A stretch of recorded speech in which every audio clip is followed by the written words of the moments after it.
Hey, my name is Adam, and there were two girls in my high school who bullied me relentlessly. This is my story of how I turned my two biggest bullies into my girlfriends. It all started at our school's annual sports festival. My classmates, Marie and Zoe, who were sisters, asked me to watch their dog because they had to participate in a sports competition. I agreed because I love dogs, but after an hour, they still weren't back, and I had to go to the bathroom. So I told my classmate Oliver, who was nearby, "Please take care of the dog for a minute. I'll be right back." I went to the bathroom, but when I got back, Oliver was nowhere to be seen. Then Marie and Zoe came back. "Hey, where is our dog?" "Oh, I gave it to this guy from our history class. I think his name is Oliver." They weren't happy to hear that I had given their dog away, and we all started searching for Oliver. After a while, we found him sitting next to his girlfriend and no dog in sight. "Where is the dog?" I asked. "What dog?" "The dog I gave you." Oliver acted as if I had never given him a dog. And worse, his girlfriend, who was close friends with Marie and Zoe, confirmed that Oliver had been with her the whole day, and they hadn't even talked to me. "So you have lost our dog?" "No, I gave it to Oliver. At least, I think I gave it to him." I started to doubt myself. Maybe I had accidentally given the dog to someone who just looked like Oliver. I felt incredibly guilty and promised to find the dog, but I soon realized he wasn't in the stadium anymore, which meant he could be anywhere. So when it got dark, I gave up the search. I knew I had messed up. The next morning, Zoe asked, "Where is my dog?" "I've hung up missing dog posters everywhere, so if someone finds him, I will get a call. There is nothing else I can do. I'm sorry." "You won't enter this school until you brought back my dog. Understood?"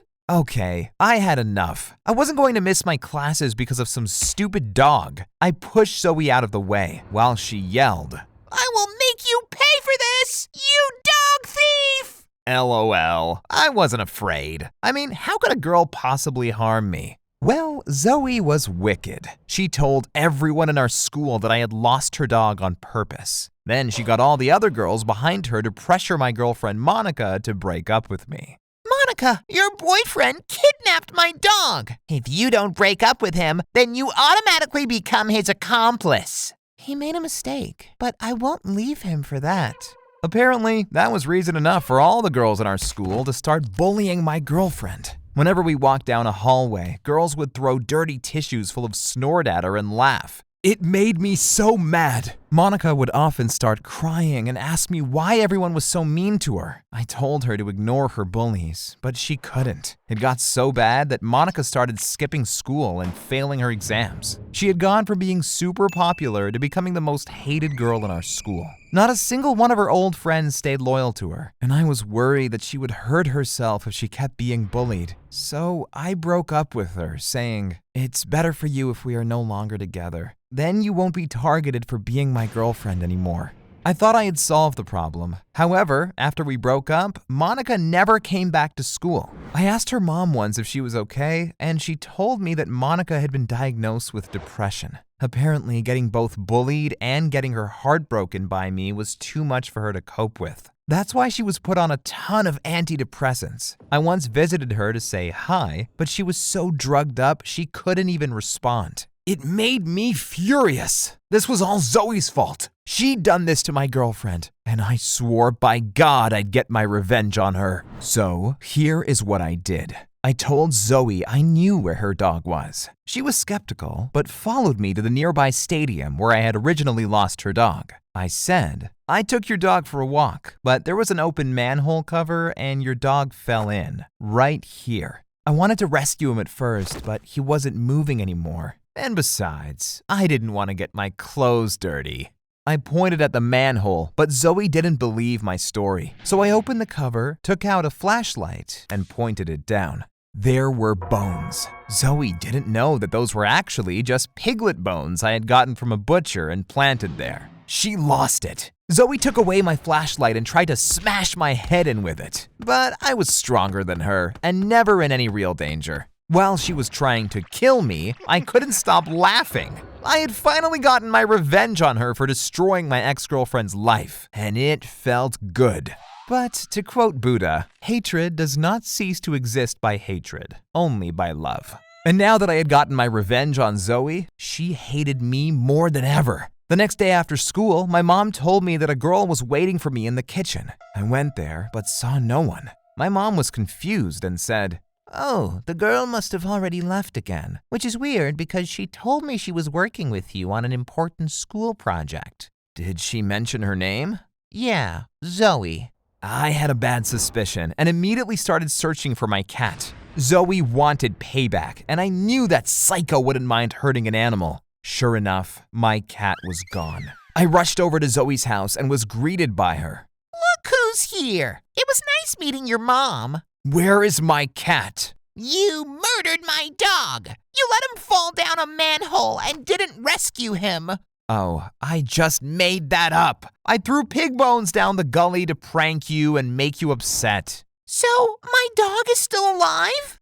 I don't know if your dog is alive or not because I don't know where he is.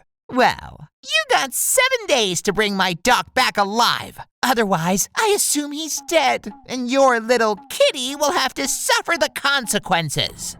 This girl was pure evil. My cat was family to me, so I immediately called the police to get my cat back. They came, but told me they couldn't go into Zoe's house without evidence that she had actually kidnapped my cat. Once the police was gone, Zoe said, You really think your cat is still in my house? Ha! I've hidden her somewhere far away. Now I was desperate. I had to rescue my cat, so I gave Oliver a visit. I told him, "Be honest, that day at the stadium, did I give you Zoe's dog or not?" He didn't respond, but despite his best efforts, he couldn't hold back a smirk. "I knew it," I said, and then I did what was necessary to get all the necessary information out of him. It was a matter of life and death.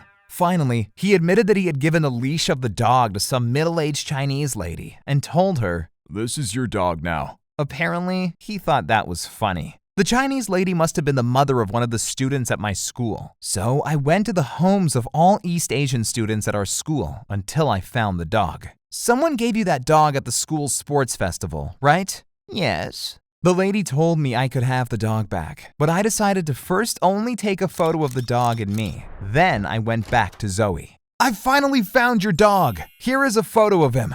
I could tell how happy she was. Her dog really seemed to matter to her. She said, Great! You come back with him at 8 p.m. and you get your cat back.